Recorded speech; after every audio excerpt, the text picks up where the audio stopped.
Welcome to Midnight Pages, where we rediscover the classics together. Your like and subscription truly help this channel grow. If there's a story you'd love to hear, let me know in the comments. Your voice might shape the next audiobook. Now, settle in and let the story begin. We all chase images. Some pursue wealth, some chase love, and some simply long for a life that looks just good enough. And at the end of every chase, somehow, there is always Gatsby. Part 1. The green light begins. The night was quiet. Starlight drifted like a shallow breath over the Hudson River, and the two ends of Long Island slept in silence, turned away from each other like estranged lovers. Somewhere in between, a man named Nick Carraway arrived. He was just past 30, searching for a new beginning. People said he was trustworthy, someone who listened more than he spoke, who kept your secrets without even asking. So it was only natural that, over time, he became a silent witness to the dreams, regrets, and unraveling of those around him. Nick chose a modest cottage in West Egg. It faced the sea and looked small and fragile beside the enormous mansion next door, an estate that seemed to belong to another world altogether. Every night, music poured from that mansion. Laughter echoed, and the name whispered behind it all was Gatsby. One afternoon, Nick visited his cousin Daisy and her husband, Tom Buchanan. They lived in East Egg, across the bay, an older, more refined part of Long Island where wealth had deep roots. Daisy spoke with a soft, lilting voice that always seemed on the verge of laughter or emptiness. She was beautiful, but her smile felt like something hollow wrapped in silk. Beside her was Tom, tall and imposing, exuding privilege without apology. Their lives looked picture perfect, like a magazine spread, polished and framed. But Nick soon saw the cracks. Tom was having an affair. Everyone seemed to know it, even Daisy. He made no effort to hide it.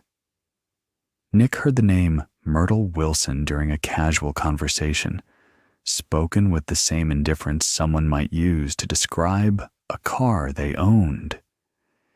She was the wife of a struggling mechanic, George Wilson, who ran a garage in the gray, ash-covered valley between West Egg and the city. Nick saw her once when Tom took him into the city. They met at a bleak little gas station. Myrtle was brash, loud, and full of longing. When she looked at Tom, her expression changed, like a window opening into another life she desperately wished to claim. Later that day, Tom invited Nick to accompany him to the city. "We're meeting someone," he said, without elaborating. They drove in Tom's shining car through the gray, smoky valley that clung to the edge of Queens, a place forgotten by light and luxury. They stopped at George Wilson's garage. Myrtle came out, wiping her hands on her dress. Without a word to her husband, she joined Tom and Nick, and they left. They went to a small apartment in Manhattan. It was their secret place, filled with overstuffed furniture and cheap decorations that tried to mimic wealth. There, Myrtle changed.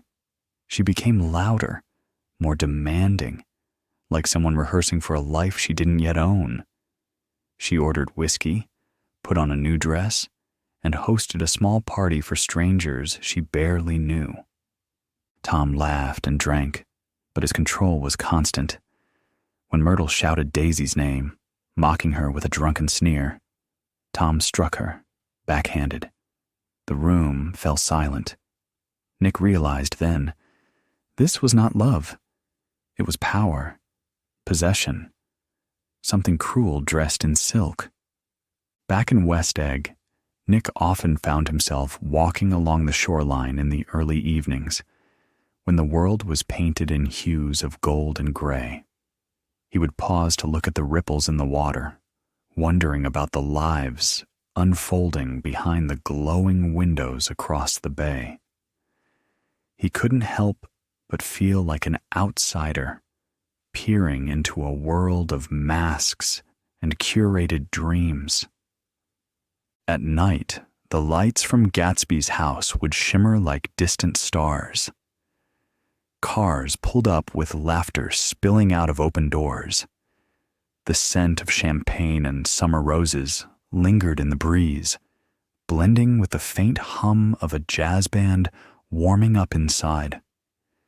People dressed in shimmering gowns and tailored tuxedos glided across marble floors as if they belonged there. But Nick could tell. Most didn't. Even in a crowd, Gatsby stood apart.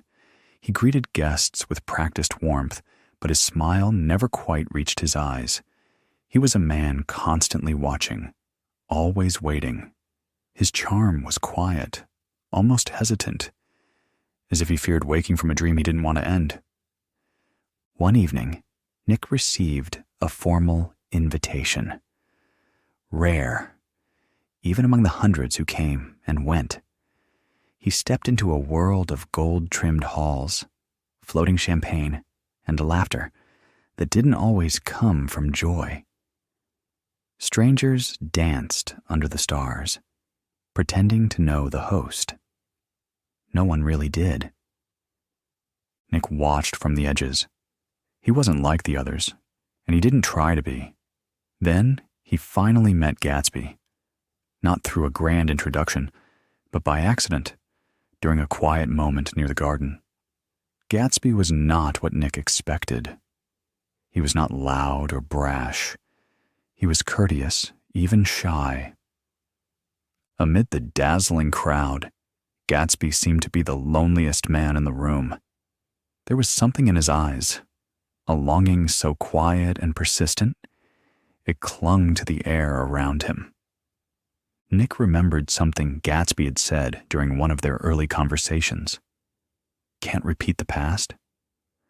Gatsby had laughed, eyes bright with defiance. Of course you can. That single line lingered in Nick's mind like a haunting refrain. It was both a promise and a warning, and Nick would soon learn where that gaze was fixed. Every night, Gatsby stared across the bay at a single green light, flickering faintly from Daisy's dock. That light was more than a beacon. It was the past he could not let go of. A dream he refused to believe was lost.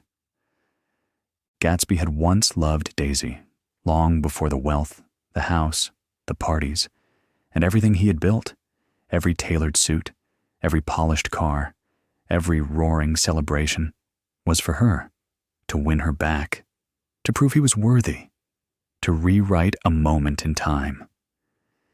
Nick slowly began to understand the shape of Gatsby's dream. It wasn't just longing for a woman. It was something more elusive, more profound. It was a quiet, relentless desire to reclaim a moment once bathed in light, to remake oneself entirely, and in doing so, recover a past that refused to stay buried. And in that dream, Nick saw something familiar, like starlight hanging just out of reach, a dream everyone, at some point, had tried to touch, but never quite held, and so Nick kept returning, to the parties, to the silence between them, to the man who stood at the edge of the dock each night, watching the past flicker just beyond his reach. Part 2. The Room Where Time Stopped. It was a rainy afternoon, the kind where the sky feels impossibly low, and the air carries the scent of something unresolved. That morning, Gatsby had been unusually quiet. His hair was perfectly slicked back, his suit pristine. His shoes shined to a mirror-like finish. Yet something in his demeanor betrayed him, a kind of fragile stillness, as if any wrong movement might shatter everything he'd built. He stood in Nick's modest living room, glancing at the clock every few seconds, straightening his tie, and occasionally pacing the floor with hands buried deep in his pockets. "If she doesn't come," he said softly, "just tell me. I'll understand." But his voice lacked conviction. It wasn't understanding he wanted. It was hope, unreasoned, desperate, aching hope. Then, just as the clock struck a hesitant hour, there was a knock at the door. Daisy stood beneath a pale umbrella, the hem of her coat damp from the rain. She was quiet at first, her eyes uncertain, her lips shaped into a practiced smile. But the moment Gatsby stepped into the doorway, the smile collapsed. Something raw passed between them. Recognition, perhaps, or the sudden weight of years they could never recover. Inside, silence thickened the air. Gatsby couldn't sit. He hovered by the window, watching the rain slide down the glass like time itself refusing to stop.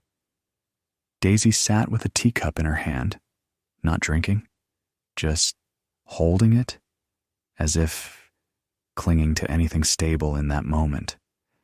Nick tried to bridge the silence with small talk, something about the weather, a half-hearted joke, but it only hung in the air, unanswered.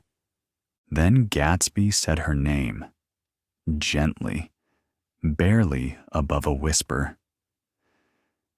"Daisy." She looked up, and there, in the pause between glances, the room shifted. It was no longer filled with awkwardness, but with something far more difficult. Memory. It crept in like fog, settling over everything. Her eyes welled up.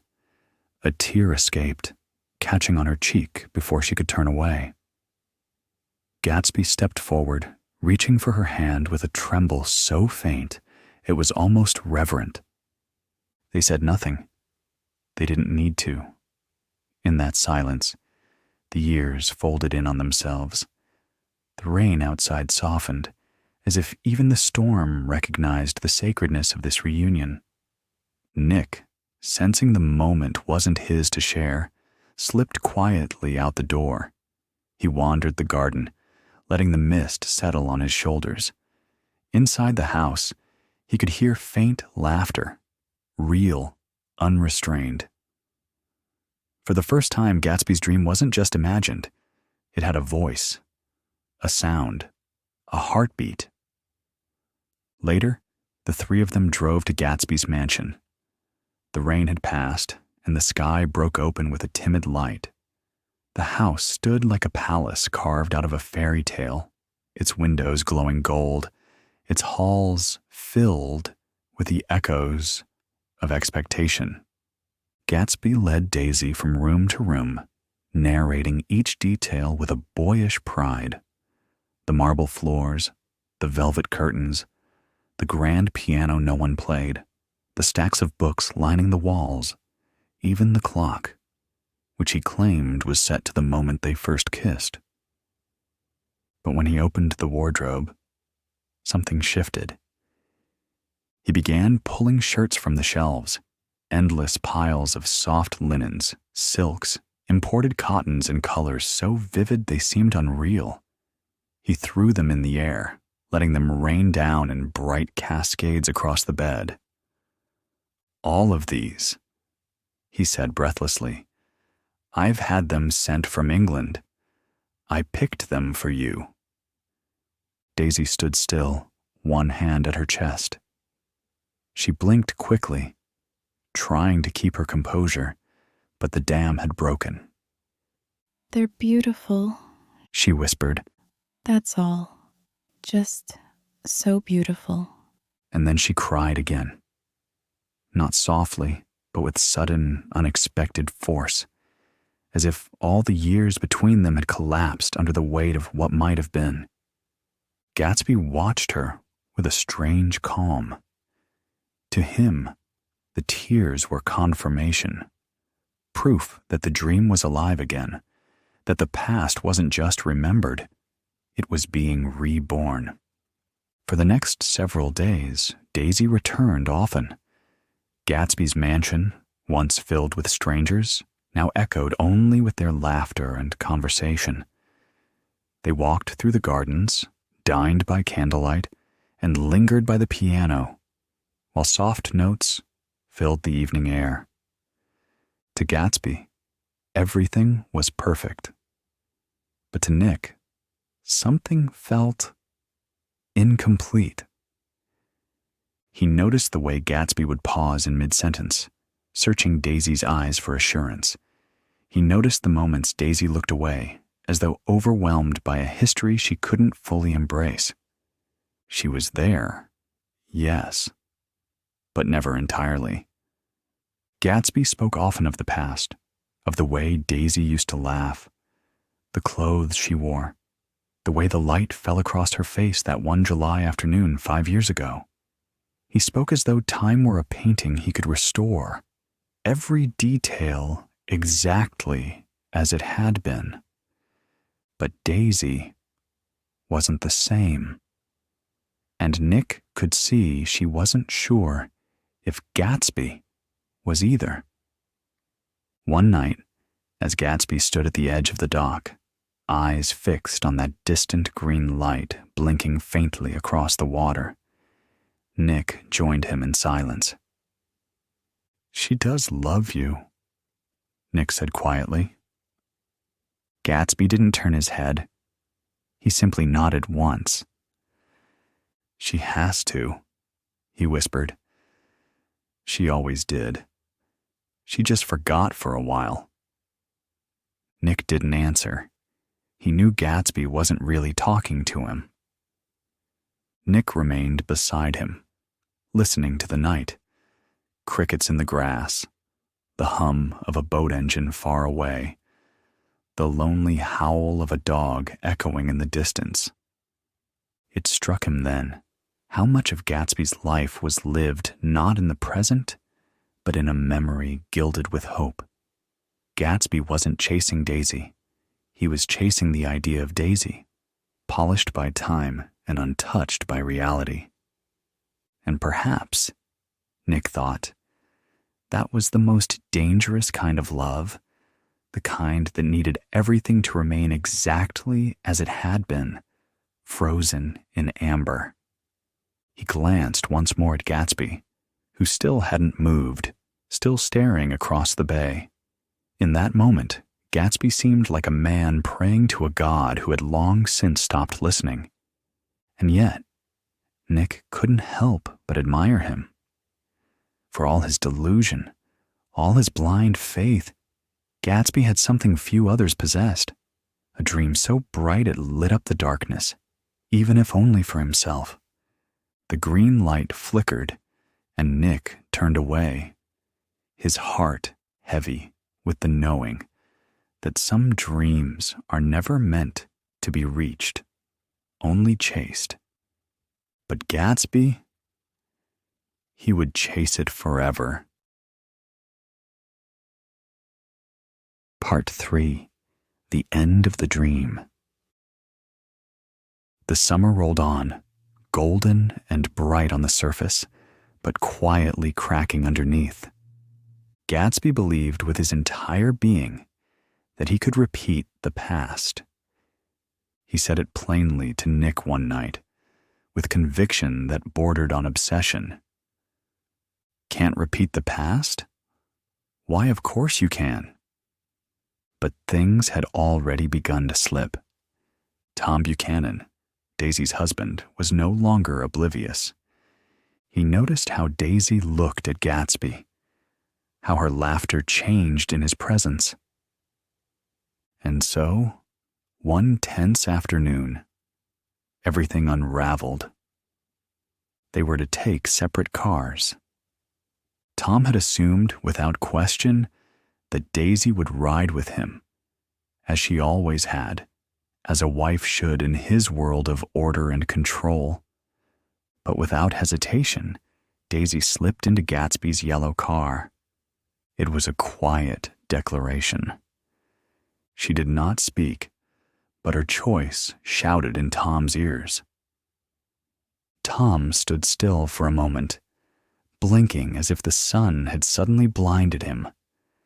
His jaw tightened, and he turned to his own car, with Nick and Jordan trailing behind. This wasn't just jealousy. It was the sting of something deeper. A shifting of power, of loyalty, of identity.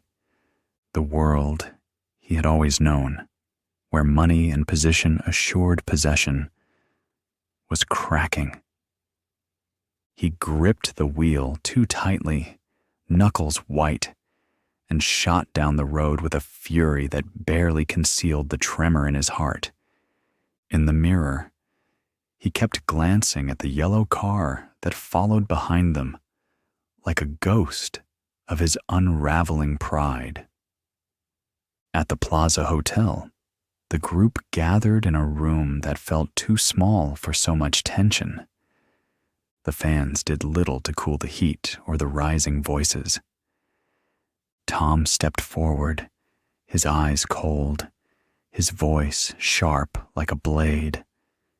He had been waiting for this moment, piecing together whispers, making calls, following leads. For days now, he had been investigating Gatsby's past, driven first by jealousy and then by something far more dangerous: certainty. "You want to tell us all how you made your money, Gatsby?" Tom sneered. "Or should I?" Gatsby remained silent. His stillness filled the room with a thick tension. "Let me help," Tom continued, his tone dripping with contempt. "All those drugstores you own, they're just a front, aren't they? You've been selling bootleg liquor behind closed doors. That's how you paid for the suits, the cars, the goddamn palace you call a house." He turned to Daisy now, his voice rising. "You think he's some kind of gentleman? He's a fraud, a flashy, smooth-talking crook."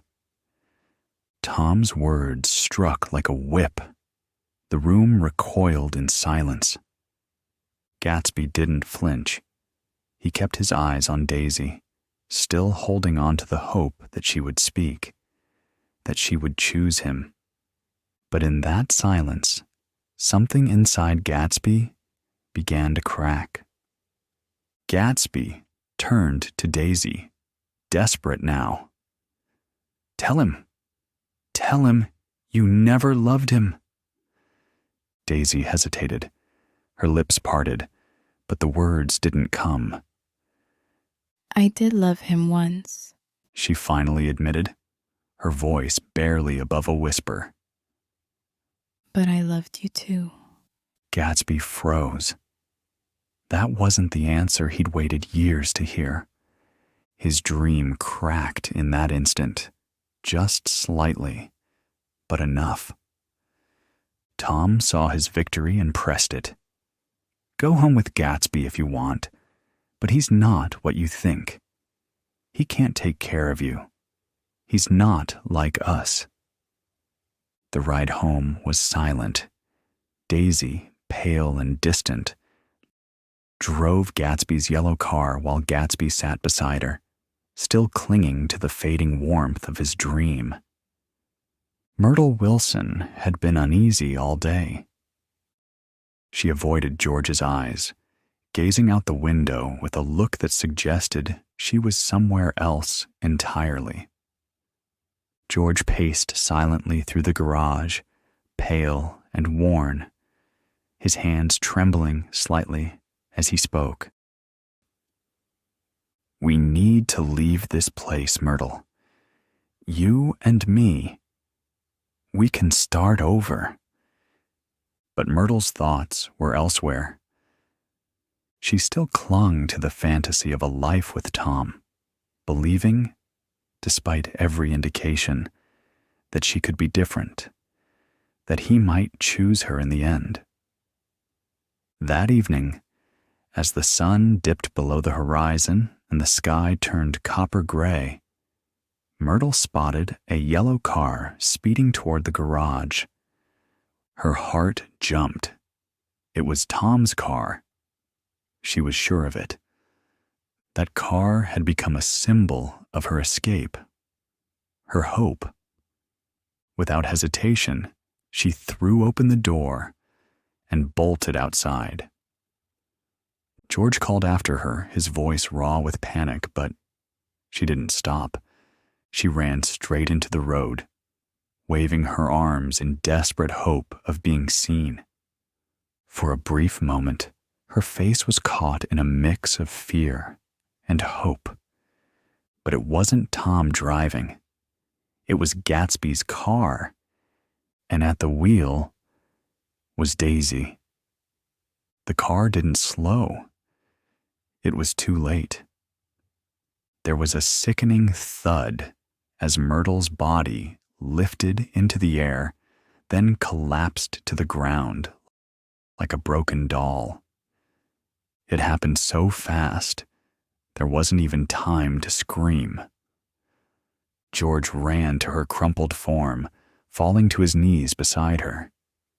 His hands trembled as he reached out, as if trying to hold her soul in place. His eyes were wide, filled with shock, despair, and something deeper, a soundless breaking from within. That night, the Valley of Ashes fell into silence, and a shadow that would never lift settled over it. When Tom arrived at the garage and saw the devastation, he made the quiet calculation that would seal Gatsby's fate. He said nothing about who had really driven the car. Back at his mansion, Gatsby waited outside all night. He believed Daisy would call, that she would choose him, that love would win. But the phone never rang. Nick arrived at dawn. Gatsby looked out over the water, the green light blinking faintly in the distance. "She's going to call," he said, more to himself than to Nick. "She said she would." Nick nodded, but his heart was already grieving. Later that day, Gatsby swam in his pool. Perhaps for the last time, he said. He wanted to enjoy it just once before they drained it for the season. He never saw George Wilson coming. Blinded by grief and fed a lie, George believed Gatsby had been driving the car. He entered the mansion quietly, his footsteps slow, trembling, almost reverent. He stood at the edge of the pool, staring at Gatsby, who floated with his arms spread wide, eyes fixed toward the sky. For a moment, George seemed unsure, as if he were waking from a nightmare he couldn't explain. Then, without a word, he raised the gun. The crack of the shot split the still air. Birds burst from the trees. The water jumped. A red bloom spread across the surface, delicate and sudden, like a rose opening in the stillness.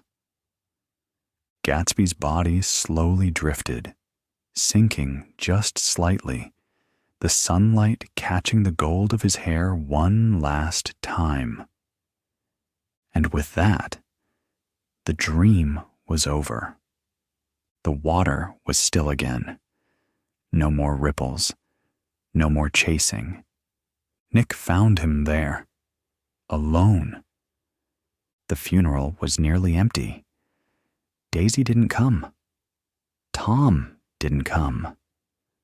The parties that once filled the house with life were gone, and so were the people.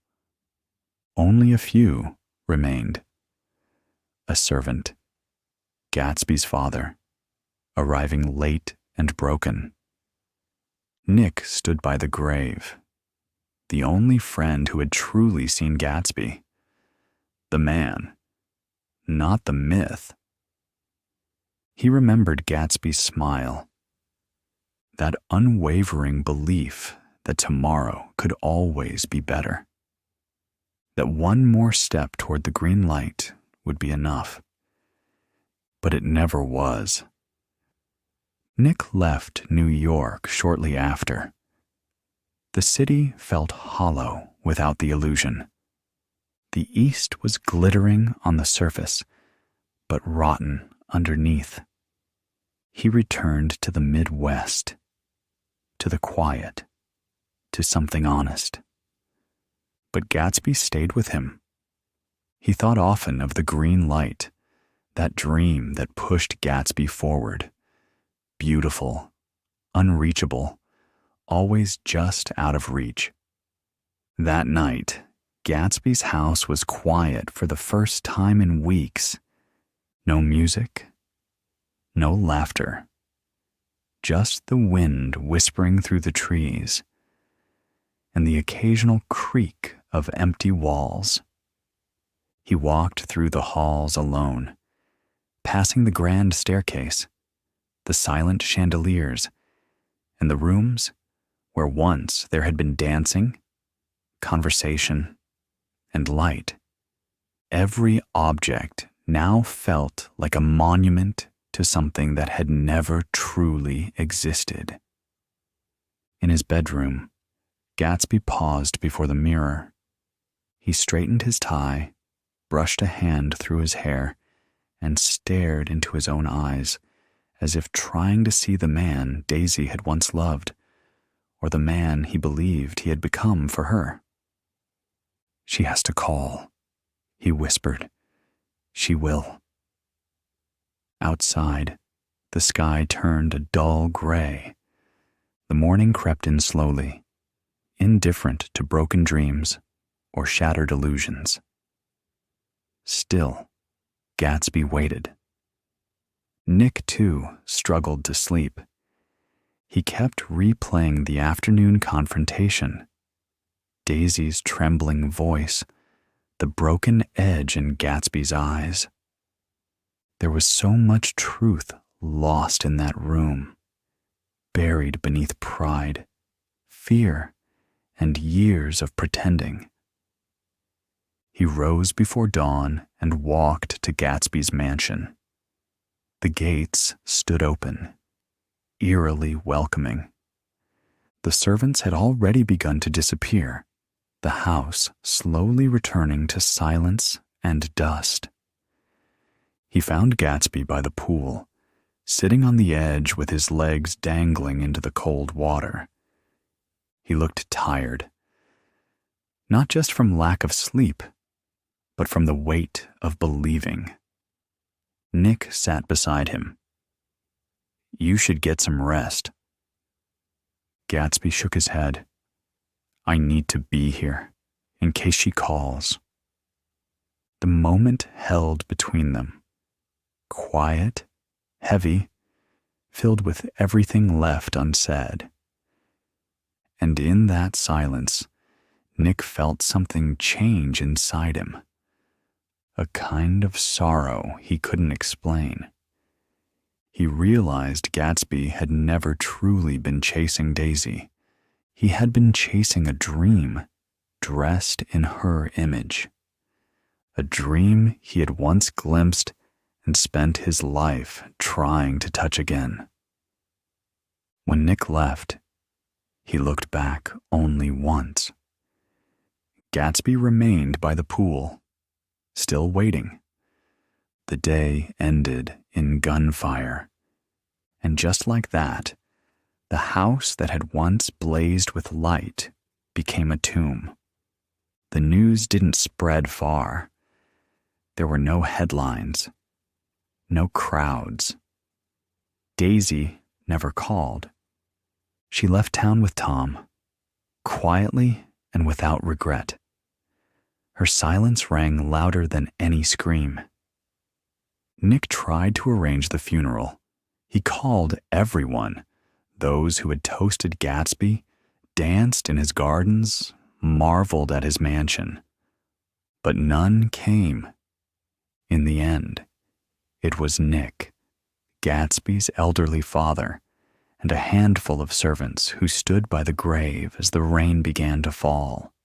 The soil was dark and wet. The sky hung low. Nick thought of the green light, the symbol of Gatsby's yearning, always distant, always flickering just out of reach. That light would blink across the bay for years to come. But Gatsby would never see it again. Nick returned to the house one final time. The rooms echoed with memories. He walked the empty halls, touched the cold marble banister, and closed the door behind him. Back in the Midwest, he tried to forget. But the East, with all its glitter and shadows, lingered in his mind. He thought often of Gatsby, of his smile, his blind hope, his relentless pursuit of a dream that had been lost long before it began. And though Gatsby was gone, Nick knew that part of him would always stand at the edge of the dock, hand outstretched toward a light he could never touch. Because some dreams, no matter how bright, were never meant to be caught. Closing. Since that day, the green light at the end of the dock has continued to blink through the night. But the man who once reached for it, Gatsby, is no longer there. The love he dreamed of was never quite real. The wealth he built, the parties, the lights, they all disappeared when the music stopped. He kept reaching for the past, for a single moment that once glowed with hope and promise. But time never waits, and the world does not bend for even the most determined dreamer. We all carry a green light within us, a dream we chase without knowing if it can ever be reached, a memory we long to return to, or a name we whisper to ourselves night after night. But sometimes that light leads us not forward, but deeper into the illusions we build to protect our hearts. The Great Gatsby reminds us, what shines the brightest may be the most dangerous illusion. And sometimes, love isn't love at all, but a longing for what someone once made us feel, or for the version of ourselves we hope they saw. Nick left New York. He returned to the quiet heartland, not glamorous, not gilded, but honest. Where are you now? What is the green light you've been chasing? And could it be that it's already behind you? Close your eyes now. Let the waves of silence carry you. Tonight, you don't have to chase anything. You are enough, right here, right now. Good night. And may your dreams bring the green light just a little closer.